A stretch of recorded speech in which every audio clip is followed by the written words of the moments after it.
እሺ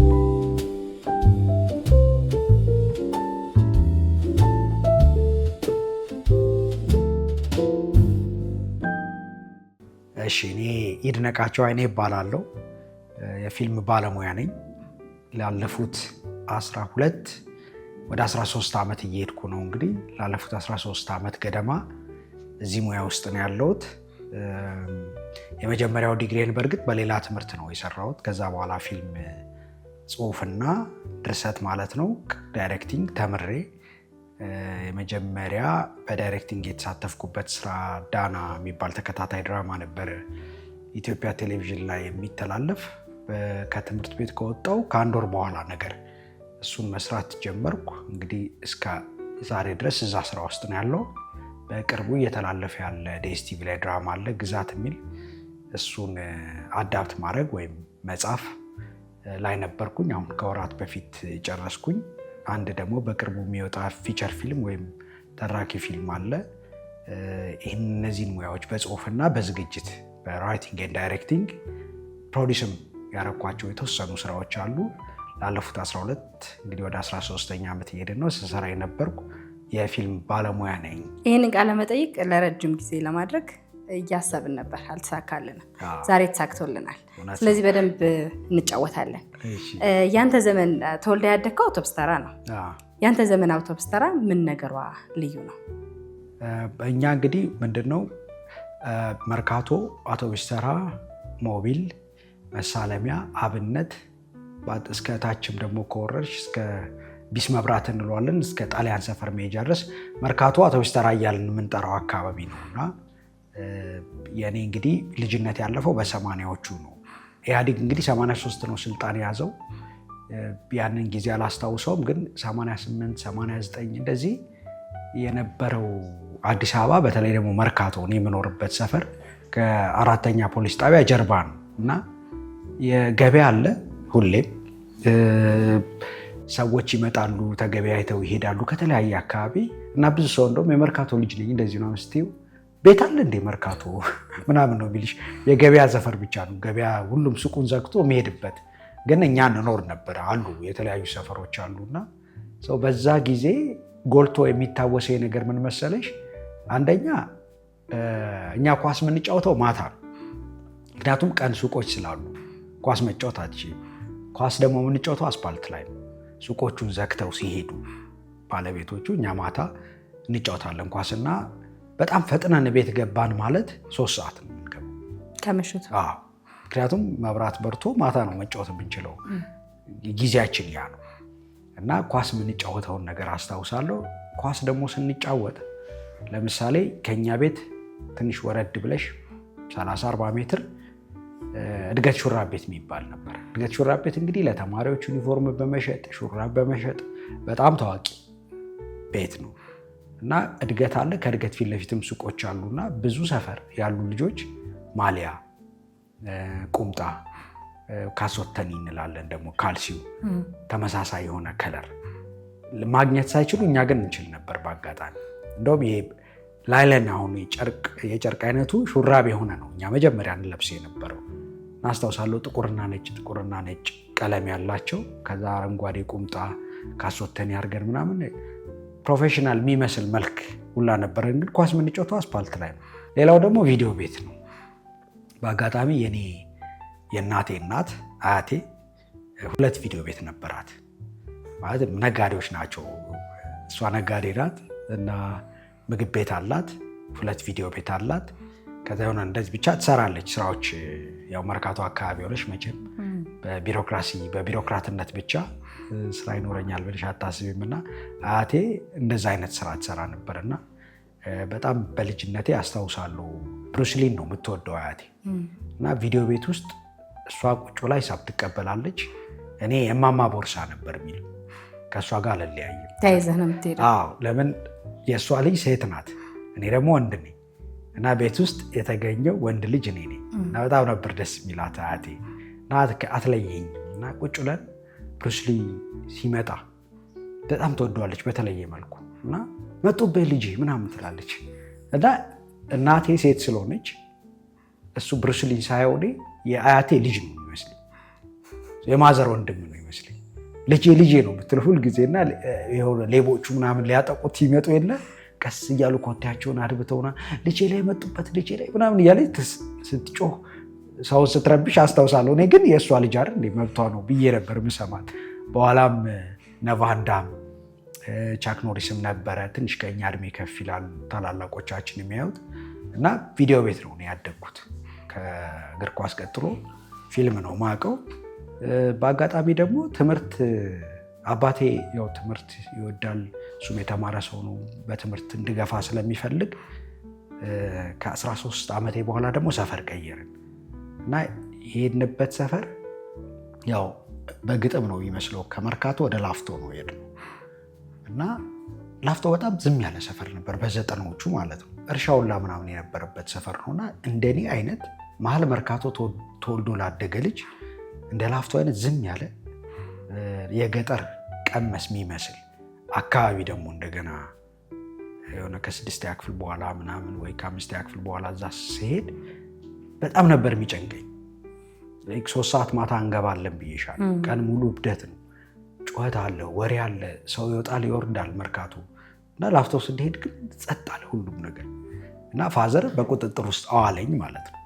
ምክንያቱም እኔ 11 ዓመት ልጅ ሆኜ ነው እህቴ የተወለደችው። ማንም አልነበረም፣ እኔ እናቴ አባቴ እና አገኘኝ። በደንብ ማስተማር በስነስርዓት ጀመረ ማለት ነው። ይሄ ደግሞ 3ኛው ምዕራፍ ነው በህይወቴ። በዛ እስከ ቲኔጅ ወይም አፍላ ወጣት ብለን እስከ 17 እስከ 18 ባለው ውስጥ ከእግር ኳስ ወደ ፊልም፣ ከፊልም ደግሞ ወደ ትምህርት። ያው አባቴ ያንን ነገር ፑሽ ስለሚያደርግ እኔም ደግሞ አእምሮዬ ይቀበላል ትምህርት። ያው ቀልብ ነው እንጂ የሌለኝ ጎበዝ ነበርኩ። ላይ ደብል መትቻለሁ እንደዚህ በትምህርት የት ይደርሳል ምናምን ብለው ነው እንትን የሚሉት እና አሁን የሆነ 10ኛ ክፍል ወይ 12ኛ ክፍል ሆነው ልጆች ያስጠናሉ ታናናሾቻቸውን ወይም ከዩኒቨርሲቲ ተመርቀው። እኔ የ3 የ4ኛ ክፍል ተማሪ ሆኜ እኩዮችንም ታናናሾችንም አስጠና ነበር። ፋዘር በጣም ለትምህርት ትልቅ ትኩረት ይሰጥ ነበርና መርካቶ ከነበረው ጡዘት፣ ጩኸት፣ ፍጥነት ወደ ላፍቶ እርጋታ ተመለስኩ ማለት ነው እና ባህሬ ላይ አሁን በዚህ ስራ በምሰራበት ህይወት ውስጥ በሆነ መልኩ የሚያውቁኝ ሰዎች ይድነቅ በጣም የተረጋጋ ልጅ ነው፣ ይገርማል፣ እርጋታ ምናምን። ከዛ ደግሞ በሆነ መልኩ የሚያውቁኝ ልጆች ይድነቅ እኮ ክሬዚ ነው ምናምን ይላሉ እና እቺ የመርካቶ ፓርት ነች፣ እቺ የላፍቶ ፓርት ነች ይላሉ እና ይህንን ሁለት ሰፈር ሁለት የኑሮ አይነት አይቼ ማደጌ ለአርት ለአርቲስትነት፣ ለደራሲነት፣ ለፊልም ደራሲነት፣ ለአዘጋጅነት በአጠቃላይ በጥበብ ለመሳብ ትልቅ ሚና እንዳለው አምናለሁ ህይወቴ ላይ።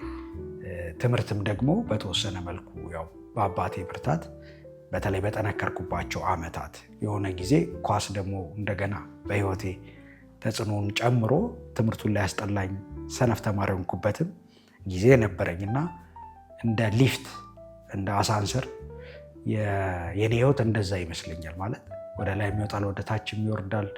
ሁለቱንም ነገር ደግሞ ብዙ አልናደድበትም ወይ የተለየ ላፊ አልደሰትበትም እና በዚህ የስነ ልቦና ማንነት በቤተሰብ ትምህርት እገዛ ቤተሰብን ማህበረሰብን በመመልከት ከዛ በኋላ በንባብ እንዳልኩሽ ደግሞ እንኳን እናቴ አያቴም ፊልም ተመልካች ናትና አንድ ጓደኛ ምን ይላል መሰለሽ የኔ አያት በ1960ዎቹ ቮልስ ትነዳ ነበር እና አይ ቲንክ ክፍት ቮልስ ዋገን ነበራት እና ሻሻ አርጋ ቮልስ ምናምን ስትነዳ በጣም አሁን ትልቅ ሰዓሊ ያለ አንድ ቤተክርስቲያኖች ይስላል ውስጥ መንግስቱ ቸርነት ይባላል። እሱ ስለዋታል አያቴን። በጣም ቆንጆ ናት በነገራችን። እንግዲህ እኔ የማስታውሰው እሷ 60ዎች ውስጥ ሆና ነው እና በጣም ታምራለች፣ ረጅም ናት። እንደዚህ ነው ካራክተሯ እንደዚህ ነው ምናምን ስለው አስናቀች ወርቁን ደግሞ እኔ ዝም ብሎ ወዳታለሁ። እናቴም ትወዳታለች በአጋጣሚ እና ካምፓስ እያለን ነው የምናወራው። እሱ የክፍለ ሀገር ልጅ ነው በአጋጣሚ። አያት እንዲህ አይነት ናቸው እንዲህ አይነት ሴት ነበሩ ምናምን ይለኛል። አዎ ስለው አንተ ብዙዎቻችን ትበልጠናለህ በእርድና አለኝ። እንዴት ስለው አራዳነት ከአያት ነው የጀመራችሁት እና እውነቱን ነው። በቃ እሷ የምታደርጋቸውን ነገሮች፣ የምትለብሳቸውን ልብሶች፣ የምትሄድባቸውን መንገዶች፣ ከሰው ጋር ኮሚኒኬት ስታደርግ ቦልድ ናት። ማዘር ተቃራኒ ናት። በጣም ዝምተኛ ናት፣ አይናፋር ናት። እኔ ደግሞ የሁለቱ አይነት ኮምቢኔሽን አለኝ እና በዚህ መልኩ ነው እዚህ ሙያ ውስጥ ፈልጌ ወድጄ። ብዙ እንቅፋቶች አሉ፣ አስቸጋሪ ነገሮች አሉ። ግን ይህም ሆኖ ላለፉት 13 ዓመታት የቆየሁት በእንዲህ አይነት ቤተሰብ፣ ሰፈር፣ ማህበረሰብ ከዛ ደግሞ የውስጥ ይሸጣ ደግሞ ይሰጥሽ ለፈጣሪም የራስሽ የሆነ ብርሃን አለ እና እሱን ይዘሽ ነው የምትሟገችው። ሀቅሽ እሱ ስለሆነ ማለት ነው። እና ይህን ሳረግ የኖርኩ ሰው ነኝ ለማለት ነው። ምን ነበር የልጅነት ህልሜ? የልጅነት ህልሜ ኳስ ተጫዋች መሆን በዋናነት። በጣም ነበር ኳስ መወደው፣ ጥሩ ተጫዋች ነበርኩ ደግሞ። ግን ኳስ ተጫዋች እንዳልሆን ምን አደረገኝ? እዚያ ብሽሽት አካባቢ በርደን ነበረብኝ። አሁን 2 ሰዓት ትሬኒንግ ሰርቼ ትምህርት ቤት ሄጄ ከዛ ስመጣ ኳስ ተጫዋች ምናምን መራመድ ያቅተኛል። በጣም ነው የሚያመኝ። ሞከርኩኝ የተለያየ ነገር፣ ባህላዊ ሕክምና፣ ከዛ በዘመናዊ ሕክምና ብዙ የሚያረጉልሽ ነገር የለም። ከዛ ልጅ ነኝ 15-16 ዓመት እንደዚህና ኳስን በህመም ነው የተውኩት እንጂ እኔ ትምህርትን ትቼ ኳስ ተጫዋች ነበር መሆን የምፈልገው። ይሄ እንግዲህ እስከ ሃይስኩል የነበረው ህልሜ ነው እና ህልም በምዕራፍ ካላቸው ሰዎች ውስጥ አንዱ ነኝ። ይህን በኩራት ነው የምናገረውና የሚገርምሽ ኳስ ተጫዋች እንደዚህ ከሌን ሆናለሁ ከሌን ምናምን እያልኩ ነው ያደግኩት እና ደግሞ ጎን ለጎን ለራሴም እኮ ስለሚገርመኝ ፊልም ደግሞ በጣም ነው የምወደው። ፊልም ደግሞ ስትወድ ምኑን ነው የምትወደው ብትይ፣ ልክ ከልጅነት ያለው ፊልም ምናምን ብዬሻለሁ። በቃ ትንሽ ከፍ ስንል ቫንዳም ምናምን ራምቦ ምናምን እንላለን። አክሽኑን ነው የምንወደው። ከዛ ትንሽ ደግሞ 7ኛ ክፍል 8ኛ ክፍል ምናምን ስገባ ተዋናዮቹን ሳይሆን ፊልሙ ሲያልቅ ዘኢንድ ብሎ ስም ይወጣል። ረዥም ስሞች ክሬዲት እና ማን ናቸው እነዚህ ሰዎች እለዋለሁ አጎቴ። እና ፊልም የሚሰሩ ሰዎች ናቸው። ምን ማለት ነው? ፊልሙንማ የሚሰሩት ያየናቸው እኮ። አይ ከኋላ ሆኖ ካሜራ የሚባል ነገር አለ፣ በሱ ይቀርጻሉ። ኦኬ፣ ይሄ ግሊምስ ነው፣ ቅጽበት ወይም የተወሰነ ጊዜ እውቀት ነው። በኋላ የአንድ ጓደኛ ያለ ኤሌመንተሪም ሃይስኩልም አብረን ተምረናል። በጣም አጥፊዎች ነበርን ሁለታችን እና ሌሎችም ልጆች አብረውን ያጠፋሉ በእርግጥ በተጽዕኖ እና ሚኪያስ ባይለየኝ ይባላል እሱ እና የእሱ ታላላቅ ወንድሞች አሜሪካን ሀገር ነው የኖሩት ብዙዎቹ እና አንደኛው የእሱ ታላቅ ወንድም አለ አለኝ ባይለየኝ ይባላል። በጣም ምርጥ ሰው እና እኛ 8ኛ ክፍል 7ኛ ክፍል ምናምን ሆነን እሱ መኪና ይዞና ቤት ይመጣል። ሰፊ ግቢ ያላቸው እዚህ ቡልጋሪያ አካባቢ ቤት እኛ ኳስ ስንጫወት ወይ ምናምን ያገኘናል ወይ ስናወራ እንደዚህ ምናምን። ከዛ ይመጣና ያጫውተናል እንደዚህ የሆነ እኔ ዝም ብሎ ለኮሚኒዝም ፍቅር አለኝ ነው። አባቴም ያው ኢፒአርፒ ምናምን ስለነበር መጽሐፎች አሉ ቤት እና ሶሻሊስቶቹ ልክ ናቸው ብዬ ነው ማምኑ እና አለኝ ደግሞ እንደዛ አይደሉ ንጉሱ ልክ ናቸው ብለው የሚያምኑ ናቸው። እና እኔ ስለ ካስትሮ ጥብዬ በልጅነት ይለፈልፋለሁ ወይ ደግሞ ስለ ቼጉቬራ ምናምን እና አይ እነሱ እኮ እንዲህ ናቸውና ተቃራኒ ሀሳብ ያሳየኛል እሱ። ከዛ መጽሐፍቶች እንደዚህ አንብቡ ይህን አንብቡ ምናምን ይላል። የምር ገብቶን ባይሆንም አለኝ ስለማከብረው አዋቂ ስለሆነ ሰማዋለሁ ምናምን። ከዛ አንድ ቀን እያወራን ስለ ፊልም ተነሳ ምናምን። ጋድፋዘርን አይታችኋል ምናምን አለ። አይ ቲንክ 8ኛ ክፍል ነው። ጋድፋዘር የትልቅ ሰው ፊልም ነው፣ በእኛ እድሜ የሚታይ አይደለም። ምንድን ነው ምናምን እንደዚህ። ከዛ እንደዚህ የጡት አባት ተብሎ መጽሐፉ ተተርጉሟል በአማርኛ፣ እሱን ማንበብ ትችላላችሁ። እና በጣም ትልቅ ፊልም ነው ጋድፋዘር።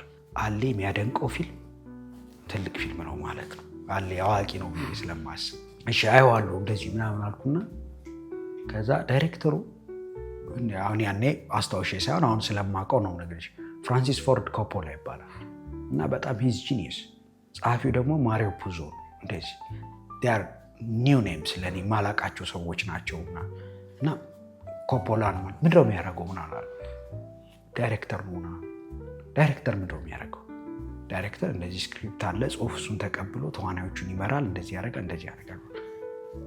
ያኔ ነው በቃ በጋድፋዘር ነው ዳይሬክተር ፊልም ከካሜራ ጀርባ የሚለውን ነገር በአዋቂ ሰው አንደበት የሰማሁት። ከዛ 1 ዓመት ሲቆይ 2 ዓመት ሲቆይ ያው ፊልም በጣም ስለማይ እኔ በቃ እንደ ኮፖላ ነው የምሆነው አልኩ። አንድ ሰው አገኘው ማለት ነው፣ የሚሰራው ስራም በተሻለ ሁኔታ ገባኝ ማለት ነው። ኦኬ ከዛ ስለነሱ ማንበብ ጀመርኩ። ከዛ ማን ነው ፊልም ሜከር እከሌ የሚባል ስኮርሰሲ እንደዚህ። ከዛ ካምፓስም ገብተን ኦልሞስት በሳምንት 3 ቀን ምናምን እኔና አንድ ጀለስ ያለ ጓደኛዬ ዳዊት ይባላል እኔና ዴቭ ግማሹን ቀን ሲኒማ ቪዲዮ ቤት ነው የምናሳልፈው። እና ፊልም ህይወቴ ውስጥ አለ። እንደ ሙያ መርጬ እሰራዋለሁ አልሰራው የሚለውን ነገር ሳልወስን ማለት ነው። ከዛ ያው ካምፓስ ገባ መማረውን ትምህርት መረጥኩ ፖለቲካል ሳይንስ። ከዛ ተማርኩና 3ኛ ዓመት ላይ ወሰንኩ ከዚህ በኋላ እኔ ፊልም ሰሪ ነው። ፖለቲካል ሳይንቲስት አልሆንም፣ ፖለቲከኛ አልሆንም፣ ሌላ ሙያ አልፈልግም። እማራለሁ ፊልም። አንድ ትምህርት ቤት ብሉ ናይል እኔ የተማርኩበት ሲነገር ስለነበረ ስለሱ የመጀመሪያው ባች እማራለሁ አልኩኝ። ፊልም ተማርኩና ወደ ፊልም መጣሁ። ስለዚህ በዋናነት እኔ መሆን የምፈልገው የነበረው ኳስ ተጫዋች፣ የፊልም ባለሙያ ወይ ደግሞ ፖለቲከኛ። ዩኒቨርሲቲ የተማርከው ፖለቲካል ሳይንስ ነው እና ዩኒቨርሲቲ ከገባ በኋላ በምርጫ ፖለቲካል ሳይንስ ነው የተማርከው። ለዚህኛው ስራ የረዳህ ነገር አለ ወይ? በጣም ለምን መሰለሽ፣ አሁን እኔ ምን እላለሁ፣ አንዳንድ ትምህርቶች ለሁሉም ሰው ኮመን ቢሰጡ ላሉ ዩኒቨርሲቲ ለገባ ሰው ማለት ነው። ለምሳሌ ሶፍትዌር እንግሊሽ ይሰጣል። ለምን? ሁሉም ሰው በእንግሊዝኛ ስለሚማር ከዩኒቨርሲቲ በኋላ ሁሉም ሰው እንዲማረው። ከዛ ሎጂክ ይሰጣል። ሎጂክን በጣም ክሪቲካል ነገር ነው እና ፖለቲካል ሳይንስ ላይ ፖለቲካል ቶት የሚባል ኮርስ አለ። 2 ፖለቲካል ቶት 1 እና 2 ከኤንሸንት እስከ ሞደርን ታይም ማለት ነው።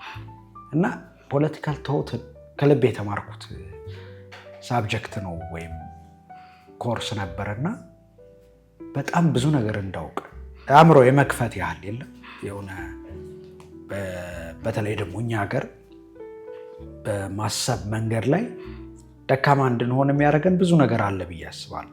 ለምን? ቤተሰብም የሆነ ስትሪም ወይም ፓተርን ወይም መንገድ ብቻ እንድትከታይ ነው የሚፈልገው። ማህበረሰብ እንደዛው ነው። ትምህርት ቤትም ስትሄጂ የሆነ ክሪስታል ክሊር ያደርጉታል። በጣም ነው በኢትዮጵያ ትምህርት ፖሊሲ በጣም ከሚቃጠሉት ሰዎች አንዱ ነኝ። ትምህርት ቤቶች ትምህርትን እያስኬዱበት ባለው መንገድም የምቃወም ሰው ነኝ። ትላንት በአጋጣሚ አጎቴን ልጅ አግኝቼው ነበርና ምን አለኝ፣ 1 ሰዓት ነው ትምህርት ቤት የምንደርሰው አለኝ። ቶሎ ግባ ቤት ትተኛ ምናምን ስለሆነ ለምን ስንት ሰዓት ነው የምትወጡት አልኩት። 1 ሰዓት ገብታችሁ 10 ሰዓት። ታዲያ ምን ተለየ? ለምን ወደ ላይ ያደረጉት? ከታች ሰዓቱ የማይቀንሱላችን?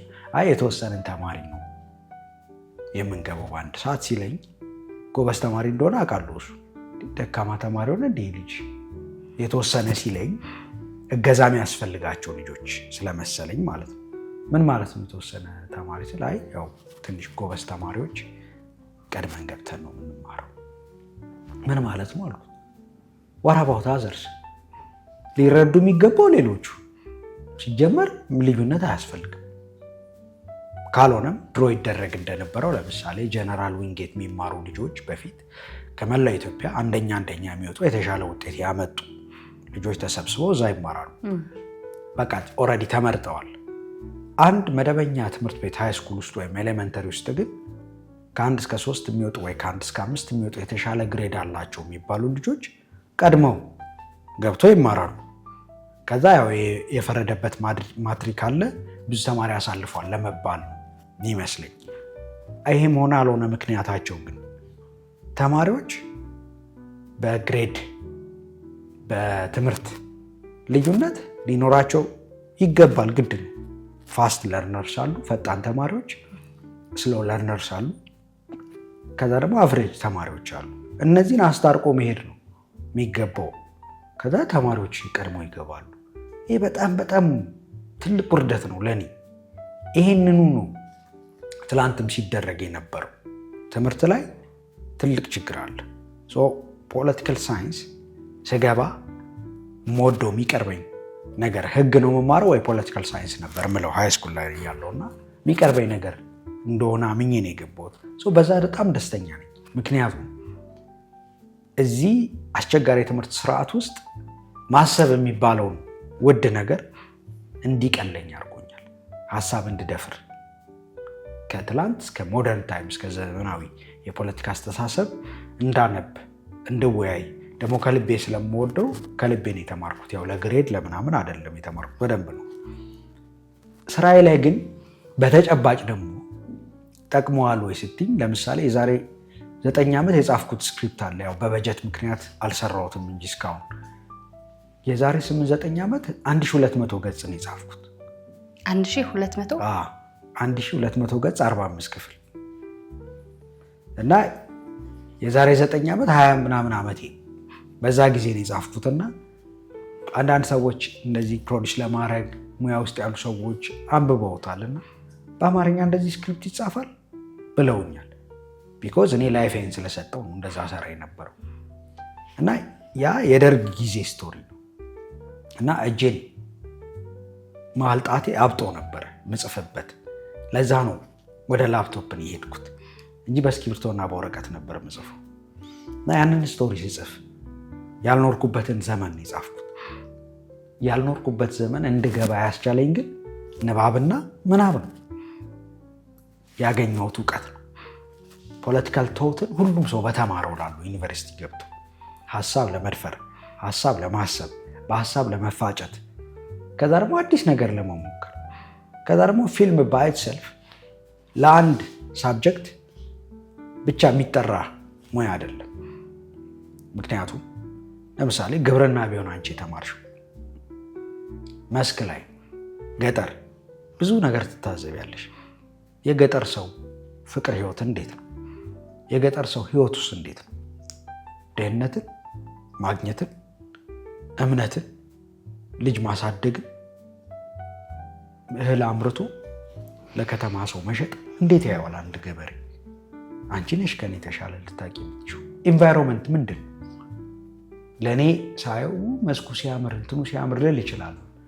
ባት ዩ ኖው ከኔ የተሻለ በደንብ ታውቂያለሽ። ሌትስ አንቺ ከኢንጂነሪንግ ሊሆን ይችላል የመጣሽው። ሰው ኢንጂነሪንግ በተለይ ሲቪል ኢንጂነሪንግ መስክ ላይ የሚሰራ ስራ ነው። ግንባታ ነው። መንገድ፣ ህንፃ እንዴት ነው የሚገነባው? እዛ ውስጥ ከምንም የሆነ ነገር ስትራክቸር ይዞ ተሰርቶ ይቆማል። እዛ ውስጥ የቀን ሰራተኞች አሉ፣ ፎርማኖች አሉ፣ ስቶር ኪፐር አለ፣ ኢንጂነሩ አለ፣ ሲኒየሮቹ አሉ። ያንን ፕሮጀክት ፈንድ የሚያደርገው አካል አለ። እዛ ላይ ሙስና የሚበላ አለ። ስንት አይነት ሰው አለ። ይህን ሁሉ ነገር ትማሪያለሽ ስትሰሪ ስትማሪ። ለዚህ ነው ሲኒማ ሲጀመር ራሱ ሲኒማ ምንድን ነው የሚባለው? ለምሳሌ ሲኒማቶግራፊ ቪዲዮ ማለት ነው። ቪዲዮግራፊ እንደማለት ነው። ከምንድን ነው የተወሰደው? ከፎቶግራፊ። ቀጥ ካለ ምስል ተንቀሳቃሽ ምስል ነው የመጣው። አሁንም ቢሆን ዓለም ቪዲዮ እየቀረጸች አይደለም። ቀጥ ያለውን ምስል ሞሽን እንቅስቃሴ በመስጠት ነው እየተሰራ ያለው። ስለዚህ ቪዲዮግራፊ ወይም ሲኔማቶግራፊ ከፎቶግራፊ ነው የተወሰደው። እሺ፣ ፐርፎርማንስ አክቲንግ ወይም ትወና ከየት ነው የተወሰደው? ከቲያትር። ከቲያትር ስቴጅ ትወና የተወሰደው። እሺ፣ የፊልም ድርሰት ስክሪን ፕሌይ ከየት ነው የተወሰደው? ከሊትሬቸር ከግጥም ነው የተወሰደው። ፊልም ኦሪጂናል አርት አይደለም ይላሉ፣ ሞደርን አርት ነው፣ ከሁሉም የጥበብ አይነቶች ወስዶ ጥበብ የሆነ ነው ይላሉ። ፊልም ሰሪዎች ደግሞ ምን ይላሉ? እነዚህን ላንፈጥር እንችላለን፣ ያው ማዘመኑ ላይ ማሻሻሉ ላይ አፕዴት አድርጎ በዚህ ዘመን እንዲሆን ማድረጉ ላይ እንዳለ ሆኖ ግን አልፈጠር ነው። ኤዲቲንግ ግን የኛ ነው ይላሉ። ኤዲቲንግ ደግሞ ቪዲዮ ምስል በምጣኔ በተገቢ ሁኔታ መደርደር፣ የሚወጣውን የሚገባውን ለይቶ ማውጣት ማስገባት ነው። እሱም ግን ኦሪጂናል አይደለም ይላሉ ደግሞ ክሪቲኮቹ። ምክንያቱም ስዕል ማለት ግጥም ነው። ምክንያቱም ኤዲት ስታረጉ ስዕል ስትደረድሩ ባለቅኔው ቃል እንደሚደረድረው ነው። ስለዚህ there is nothing original about ፊልም ይላሉ። ምንም ኦሪጂናል ነገር የለም ፊልም ላይ። ምን ማለት ነው? እኛ ከተለያየ ሳብጀክት ወስደን እውቀት አምጥተን እውቀት አበልጽገን የራሳችን ጥበብ አድርገን ምንሰራ ሰዎች ነን። ሁልጊዜ ላሉ ፊልም ውስጥ የሚሰራ የትኛውም ወጣት ቢያንስ 1 ዲግሪ እንዲኖረው መክራለሁ።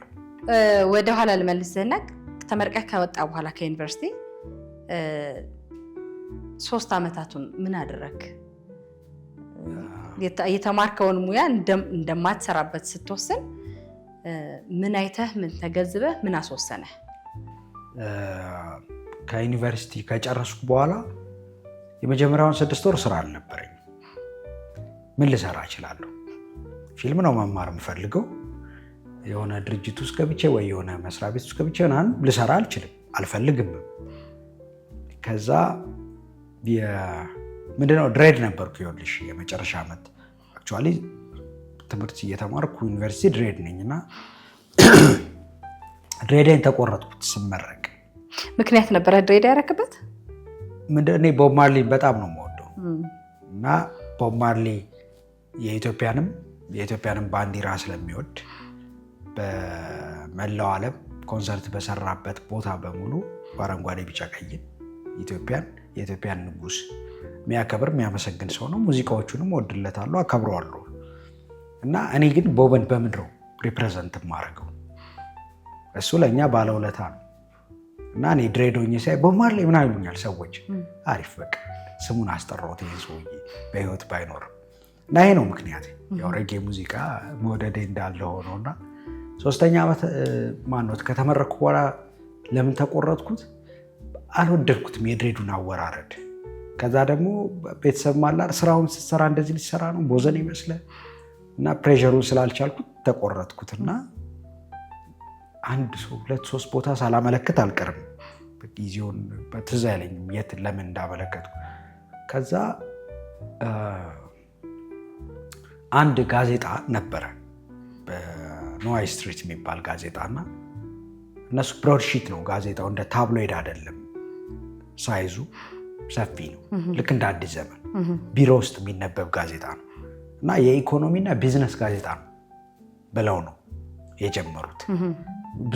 ብዙ እዚህ ሀገር ብታይ ጋዜጦች የመዝናኛ የፖለቲካ ወይ ደግሞ እንደዛ የማህበራዊ ጉዳይ ላይ እና ስለ ቢዝነስ ስለ ኢኮኖሚ አይወራም በትክክል ብለው አስበው ልክ እንደዚህ አይ ቲንክ ዎል ስትሪት ጆርናል እንደዛ አይነት ነው እንሸጣቸው። እና ኤኒዌይስ እነሱ ጋር አንዲት ልጅ የኛ ክላስ የነበረች ልጅ እሷ ነች ሪኮመንድ ያደረገች። ሲሄድ ኢኮኖሚ ነገር ነው የሚጽፉት፣ ቢዝነስ ነገር ነው። እኔ ደግሞ ቢዝነስ ምናምን ብዙ አይገባኝም፣ ግን ጋዜጣ ላይ መጻፍ ፈልጋለሁ መጻፍ ስለምወድ። ከዛ ጋዜጠኝነቱንና ሴልስ ተቀጠርኩ። በቃ እስከ 6 ወር በኋላ ምንም መስራት አልቻልኩም። ከዛ እሱን እየሰራው ብሉ ናይል ማስታወቂያ ወጥቶ ነበር። ማስታወቂያ አላወጣም፣ ስልክ ሰጠኝ የሆነ ሰው። እኔ ይኸውልሽ የአዲስ አበባ ልጅ ነኝ የመርካቶ ልጅ ነኝ ምናምን ብዬሻለሁ። ፈረንሳይ ለጋሲዮን የሚባለውን ሰፈር ግን አላውቀውም።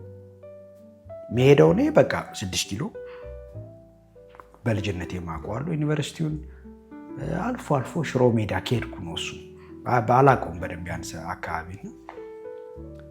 ስለዚህ ደውዬ ነው መመዝገብ ያለብኝ ብሉ ናይል ፊልም ለመማር።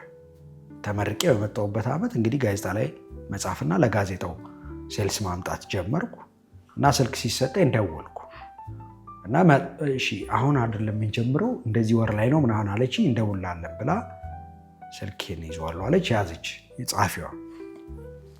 ከዛ ታስታውሽ ከነበረ ድሮ ነበረች ኤርገንዶ ምናምን የምትባል ስልክ ጥቁር፣ እሷ ነች ስልኬና የሆነ ቀን ጂንስ ሱሪ ነው ያደረኩት፣ ግን እንደ ካኪ ነው ኪሱ፣ የሆነ ዕቃ የሚጥል አይነት ኪስ ነው እና የዛን ቀን ሲያቀብጠኝ ከሹፌሩ ጀርባ ነው የተቀመጥኩትና እግሬን ከሹፌሩ ጀርባ ስትቀመጭ እግርሽን ማድረግ የምትችበት ቦታ እሱ ላይ አድርጌዋለሁ እግሬን እና ወድቃለች ስልኬ እና ወርጄ አገራማን ነው ብዬ ምናምን ቤት ገቡ እና ስገባ ስልክ የለም እና የኛ እኔ የምኖርበት ቤት ላፍቶ እና ታክሲ ማዞሪያ ቅርብ ስለሆነ ተመልሼ ሄድኩ ታክሲውን ፍለጋ።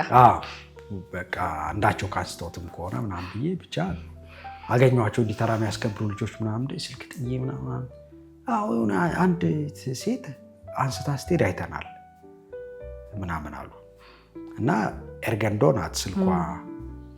እምነት የምትፈትን ስልክ አልነበረችም፣ ግን ተፈተነች ሴትዮዋ። ስልኬን ይዛብኝ ሄደች እና በጣም የተጎዳሁት በምን መሰለኝ ብሉ ናይልን በምን ላግኝ በምን ይደውሉ? እኔ ብሉ ናይል 2ኛ ባች ነበር የምሆነው። በዚህ ምክንያት 3ኛ ባች ነው የተማርኩት። አንድ ባች አመለጠኝ። ከዛ ልክ ያ ብቻ አለፈኝና ወደ 3ኛው ባች ምዝገባ አዲስ አድማስ ጋዜጣ ላይ ወጥቶ ነበረ። ብሉ ናይል እንደዚህ መማር የምትፈልጉ ኑና ተፈተኑ ምናምን እና እኔ የምወደውን ነገር ለጓደኞቼ እናገራለሁ። በተለያየ መልኩ ጓደኝነት ከጀመረ ሰዎች ጋርና ጎበዝ ደራሲ ያለ ፒያሳ ማህሙድ ጋር ጠብቂኝ መሐመድ ሰልማን እዛ ሰሞን ላይ ወዳጅ ነበረ። በአጋጣሚ እሱ ዩኒቨርሲቲ የሚያስተምርበት ጊዜ ነው ያኔና ከዛ ደወለልኝ። ሰማይርኒ ምናምን አለኝ። ወይ ማሜ እንዴት ነው ናሱ? እባክህ ትምህርት ቤት ፈተና ወጥቷል፣ ምዝገባ ሂደህ ተመዝገብ። ማን ብሉ ናይል ምናምን? አዎ ምን ላይ አዲስ አድማስ ጋዜጣ ላይ። በጣም አሪፍ ምናምን ብዬ አዲስ አድማስ ጋዜጣን ሄድኩና ገዛው። ከዛ አድራሻውን አየው፣ ስልክ ምናምን አለ እና በዚህኛው እንኳን በስልክ አልሳፈጥም በአካል ነው ሄደው አልኩኝ። ከዛ ሄድኩ። ሲሄድ በቃ ምንድን ነው 6 ኪሎ ጋር ደርሼ አንበሳ ግቢ ጀርባ ጋር ነው ባጃጅ ያሉ እና በሱ ይሁን በስብሰባ ማዕከልም ሊሆን ይችላል ከአንድ ጓደኛዬ ጋር ሄደን ብሉ ናይል የት ነው ምናምን። አዎ ኦኬ፣ ሌላ ትምህርት ቤት አለ በብሉ ናይል አቅጣጫ ተቃራኒ የሆነ የመንጃ ፍቃድ ትምህርት ቤትና የፊልም ትምህርት ቤት አለ። በጋራ ነው አይደለም፣ ሁለቱ እዛው ጎን ለጎን ሆነው ነገር የሁለቱ ታፔላ አለ። ከዛ እኔ ከብሉ ናይል ውጭ አልማርም ያልኩ ሰው ነኝ። ለምን ብሉ ናይልን የከፈተው አብርሃም ኃይሌ ብሩ ይባላል። በፊት ልጅ ሆነን ብሉ ናይል የሚል የቲቪ ሾው ነበረው በጣም የሚያምር እና ውጭ ሀገር ፊልም የሰራ የተሸለመ ትልቅ ባለሙያ ነው እና እኔን የሚያስተምረኝማ እንደዚህ አይነት ሰው ነው። ዝም ብዬ ኮልኮሌ ምናምን አልገባም ምል ሰው ነኝ እና እዛ ትምህርት ቤት ግን ለምን ሄድኩኝ? ብሉ ናይል የቱ ጋር እንደሆነ እንዲነግሩኝ። ፊልም ትምህርት ቤት ስለሆነ ሌላ ፊልም ትምህርት ቤት ያውቃሉ ብዬ ማለት ነው። እና ድፍረቱን አስበሽዋል? ፊልም ትምህርት ቤት እጄ ፊልም ትምህርት ቤት ስመጠየቅ ግን ዛት ማች ቦልድ ነበርኩ፣ አልሰማቸውም። ቀጥ ብዬ ሄድኩኝ። በስብሰባ ማዕከል በዛኛው ሳይድ ነው። ከዛ ሄድኩ። እንዴት ናችሁ ናን አልኳቸው። ምን ምዝገባ ፈልገ ነው? አይደለም ብሉ ናይል የቱ ጋር ነው ናን አልኳቸው። ምንድነው ብሉ ናይል? ፊልም እና ቴሌቪዥን አካዳሚ። እኔ እንጃ አናውቀውም። ፊልም ከመማር ከፈለግ እዚህ ተማር ምናምን ሲሉ፣ አይ ብሉ ናይል ነው መማር የምፈልገው።